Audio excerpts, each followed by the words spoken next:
Nous vous questionnons sur le compte Twitter et sur le compte Facebook de Sud Radio. La grande question de ce soir, les entreprises peuvent-elles augmenter les salaires?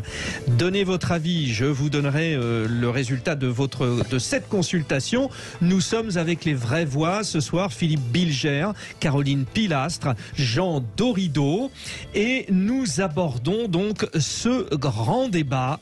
Oui, parce que au bout d'un moment, la question du pouvoir d'achat devient entêtante. C'est tellement d'actualité et finalement ce matin Yves Verrier, le syndicaliste, disait aux entrepreneurs qui rappelaient que c'était très difficile d'augmenter les salaires, il disait mais ça fait 40 ans que j'entends cela. Mais Yves Verrier fait référence finalement à ce que chante aussi Julien Clerc, Daniel Guichard. Pourquoi je les confonds? Avec nous, pour nous éclairer, un vrai spécialiste de la question, Bernard Cohen-Haddad, président de la CPME pour la région Paris-Île-de-France. La CPME, bien sûr, Confédération des petites et moyennes entreprises. Bonsoir Bernard Cohen-Haddad. Bonsoir à tous. Bonsoir Bernard. Bon, vous saviez que nous allions vous appeler sur Sud Radio parce qu'on se repose la question honnêtement, franchement. Le gouvernement a dit qu'il y avait ce projet de loi exceptionnel sur le pouvoir d'achat qui allait être tranché avant les législatives pour que les nouveaux députés tranchent. La croissance ralentit, la Banque Centrale Européenne ne veut plus faire autant crédit, autant de dépenses. Réunion de Bruno Le Maire avec tous les partenaires sociaux, la CPME en faisait partie. Il faut trouver des solutions et franchement les entreprises, elles peuvent aider aussi en cette situation difficile, cher Bernard Cohen-Haddad. Écoutez, moi j'aimerais bien qu'on trouve la solution miracle parce que si vous vous souvenez bien, il y a quelques semaines, on a eu le même débat tous ensemble. Oui. Et malheureusement, on n'a pas avancé. Si on a avancé, c'est qu'en plus des difficultés qu'on avait il y a quelques semaines, on a la crise russo-ukrainienne, un vrai problème avec la Chine, où on a aujourd'hui, sur certains matériaux, un triplement du prix des matières premières, un assèchement d'arrivée des matériaux dans nos entreprises et toujours les mêmes difficultés pour les boîtes. Je peux parler des petites boîtes, celles dont je fais partie, c'est-à-dire des difficultés de dette fiscale, de dette URSSAF, de dette sociale, de loyer. Et je ne vous parle pas des remboursements de PGE. Pour autant, je crois qu'il faut savoir garder raison. C'est difficile pour tout le monde. C'est aussi difficile pour les TNS parce que encore aujourd'hui, je suis la presse comme vous, mais vous êtes en plein dedans. Je n'entends pas parler de nos travailleurs non salariés parce que le prix de la baguette ou le prix du kilo de tomates, c'est le même. Et le prix de l'essence, il est même quand on est travailleur non salarié ou indépendant. Un peu de raison gardée. Il y a sans doute des difficultés. Personne ne les minimise. Elles sont là pour tout le monde. Et c'est sans doute pas en mettant une fois de plus de l'huile sur le feu qu'on va régler les problèmes. Je le dis vraiment le fond du cœur parce qu'au bout d'un moment, on est blessé d'entendre ça tout le temps et je veux pas avoir. Enfin, je sais pas si vous le sentez. Vous êtes ému. Je suis extrêmement gêné. Je suis ému parce que la difficulté au quotidien, je le vois pour moi, pour nos proches, je le vois pour mes clients qui viennent tout le temps me demander des rabais au cabinet. Mes clients pros, mes clients boulangers, mes clients, y compris avocats, c'est pas facile. Donc on est dans une situation difficile.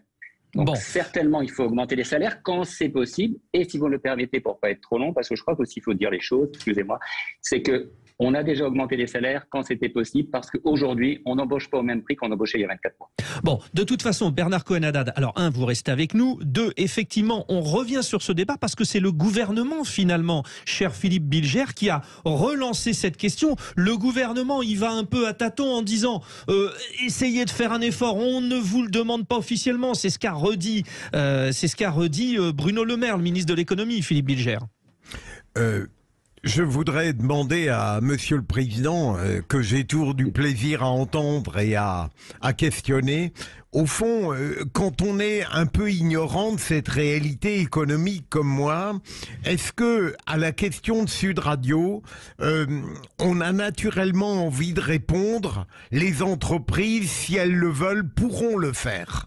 Et j'ai bien conscience du caractère limité de ce propos, puisque vous venez de nous indiquer qu'il y a des contraintes techniques, financières, nationales, internationales, qui empêchent certaines entreprises d'augmenter les salaires. Est-ce que tout de même, derrière tout ça, Monsieur le Président, il ne peut pas y avoir une sorte d'optimisme économique qui n'occulte pas l'humanisme. Je veux dire par là, est-ce que les entreprises ne peuvent pas, malgré leurs difficultés intrinsèques, satisfaire cette demande qui apparaît d'équité sociale? Et qui pourra permettre de relancer la consommation, du coup aussi. Bernard Cohen-Haddad, président de la CPME, par Île-de-France. Oui, cher Philippe Bilger, je le dis parce que ce qui est agréable, c'est de pouvoir discuter, débattre sans procès d'intention avec vous tous, ceux qui sont là, et particulièrement Philippe, mais j'inclus le plateau parce que c'est toujours agréable de dire les choses et d'essayer de comprendre où on va. Bien entendu qu'on peut essayer de faire mieux et on veut faire mieux à travers maintenant notre demande d'exonération des charges sociales et patronales sur les heures supplémentaires. Permettons à nos salariés et à nos collaborateurs de faire sur des heures supplémentaires quand c'est possible. Donnons la possibilité, j'ai cru comprendre que c'était en voie, d'étaler cette fameuse prime Macron qui maintenant vient d'être passée depuis quelques jours, j'ose pas dire quelques heures, à 6 000 € quand c'est possible. La PEPA, la prime de pouvoir d'achat.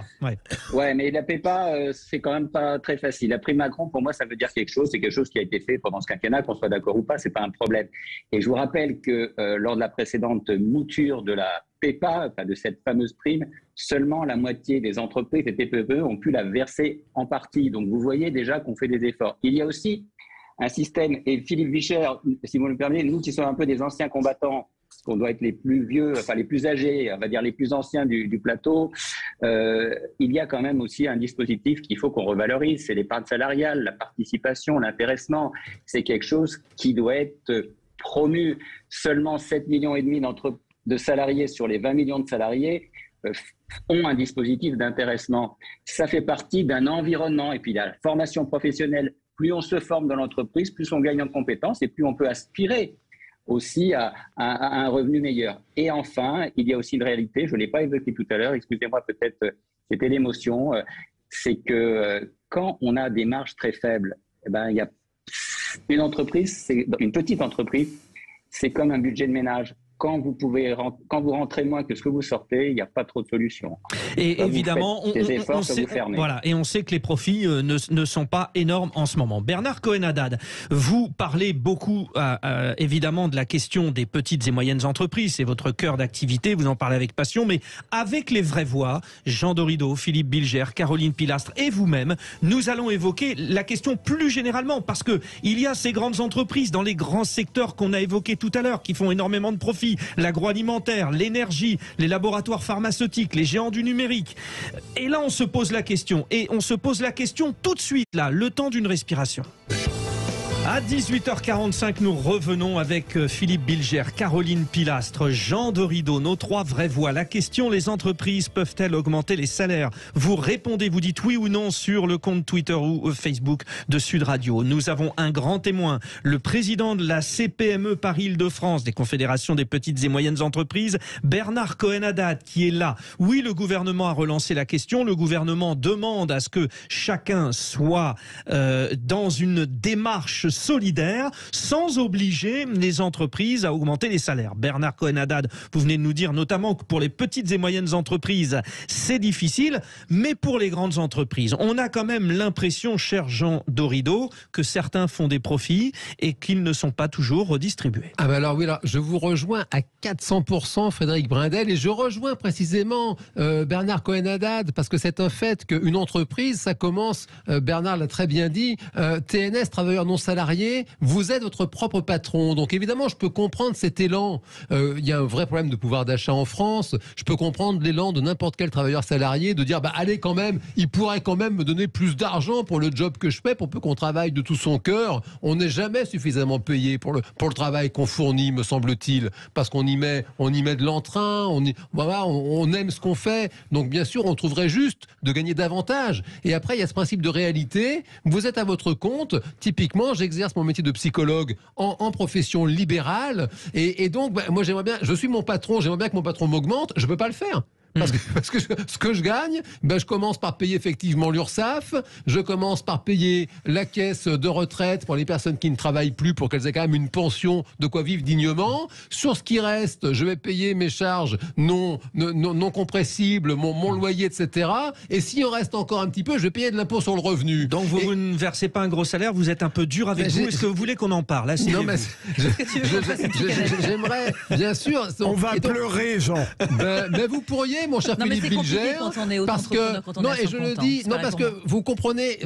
Merci Philippe de votre aide, parce que typiquement, on est une collectivité. Tout cet argent qu'on met en commun à travers l'impôt, à travers les charges sociales, c'est censé servir pour le plus grand bien de tous, exactement. Mais ça ne sert pas toujours. Ça permet de payer des écoles, des hôpitaux, des retraites pour les personnes âgées. Sauf que les prestations ne peuvent pas être assurées. N'est-ce pas, monsieur Philippe Bilger? Suivez mon regard. Et c'est un fait que pour pouvoir donner tout cet argent, il faut créer de la valeur. Et donc, Bernard Cohen-Haddad l'a bien expliqué, pour les petites entreprises, c'est très compliqué, c'est comme le budget des ménages. Et puis après, il y a ce que vous avez dit, Frédéric Brindel, ces énormes groupes qui sont ultra prospères, qui gagnent énormément d'argent parce que le digital, parce que la marge, parce que pas des monopoles, c'est interdit, mais bon, et les actionnaires qui vont avec. Et les actionnaires, voilà. Et donc, c'est un fait que quand on lit dans la presse, typiquement, qu'un cabinet comme McKinsey, par exemple, paye très très peu d'impôts sur le revenu pour son activité française, parce qu'il renvoie tout. Il y a le dumping social, l'Irlande. Jean, vous êtes passionné, vous donnez plein d'exemples. Oui, je parle dans tous les sens, mais c'est vrai qu'on va donner la parole à Bernard Cohen-Haddad. On trouve un peu dégoûtant que ces grosses entreprises réussissent à échapper à la solidarité collective. Jean, énormément d'émotions, énormément de vérité. Et on vous en sait gré. Réponse de Bernard Cohen-Haddad. Vous participez aux grandes discussions, notamment autour du ministère de l'économie à Bercy. Franchement, les grands groupes aujourd'hui, Bernard Cohen-Haddad. Non, mais il y a une réalité, c'est qu'il y a bien entendu des grands groupes, des entreprises qui, ces 26 derniers mois, ont fait des profits. Il suffit de regarder tout simplement leurs comptes qui sont publics. C'est pas une découverte. La difficulté aujourd'hui, c'est comment on tire, alors qu'il y a des investissements qui sont faits, je crois qu'il faut le dire sans passion, une rentabilité supplémentaire pour un partage de la valeur, un partage des richesses. C'est une exigence que nous avons tous, y compris les travailleurs non salariés, parce que, comme l'a bien dit Jean, on vit en société, on vit en commun, et ce partage, il doit être réel. Et puis, comme l'a dit aussi Philippe Bilger, on doit avancer vers une société plus responsable, plus humaniste. Moi, ce que je dis, plus aussi circulaire et plus humaine. Si on ne va pas dans ce sens-là, forcément, on laisse sur le côté de la route un certain nombre de publics. Je pense aux jeunes de moins de 30 ans qui sont encore à 30% sur l'emploi, ces jeunes non diplômés de nos quartiers qui ne sont quand même pas des hommes et des femmes totalement dénués d'énergie et d'envie de faire. Et puis les seniors, vous savez qu'à partir de 50 ans maintenant, vous êtes censés être mis à la case. Et nous, on a besoin dans nos entreprises de faire appel aux seniors. Les seniors, ce sont ceux qui transmettent les savoir-faire, ce sont ceux qui protègent, ceux qui accompagnent, qui font du mentorat. On a besoin de ces compétences-là. Et même si leurs salaires sont un peu plus élevés, il faut les garder dans nos entreprises. Bernard Cohen-Haddad, les auditeurs de Sud Radio répondent actuellement à la consultation, à la question des entreprises peuvent-elles augmenter les salaires? Ils disent oui à 63%. Réaction Caroline Pilastre. Dans un premier temps, pour moi, il faudrait défiscaliser les heures supplémentaires. Je pense que l'État pourrait baisser certaines charges. Vous l'avez tous très bien dit, on ne peut pas comparer une entreprise qui est au CAC 40 avec une petite TPE. Elle n'a pas la même trésorerie. Donc évidemment que là, il faut faire des choix.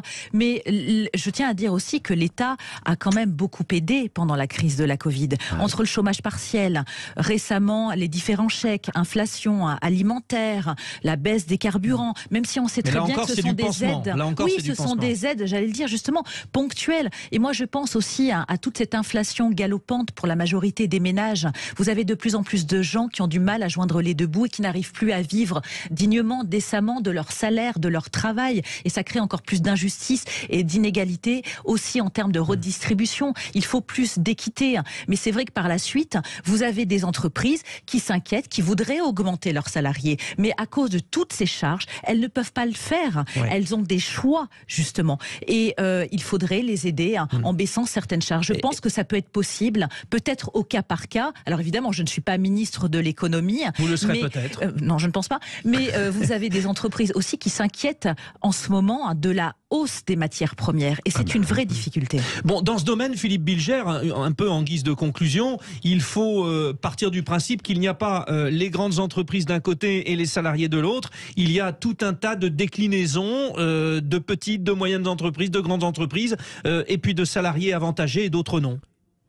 Absolument, la diversité, ce que j'ai bien aimé dans ce qu'a dit Monsieur le Président, c'est que il démontre de manière convaincante qu'il n'y a pas de malignité de la part des entreprises quand elles refusent d'augmenter les salaires. Il n'y aurait pas une présomption de culpabilité à leur encontre et au fond, ça remet peut-être un peu l'économie dans le sens que en France, elle doit avoir, c'est-à-dire qu'on abandonne implicitement la lutte des classes et qu'on considère que tout le monde est animé au moins virtuellement par un même humanisme. C'est rassurant. Bravo Philippe Bilger pour ce témoignage. Merci cher Bernard Cohen-Haddad. C'est toujours un plaisir de vous avoir et beaucoup de courage à vous parce qu'il y a plein de négociations en ce moment. Mais juste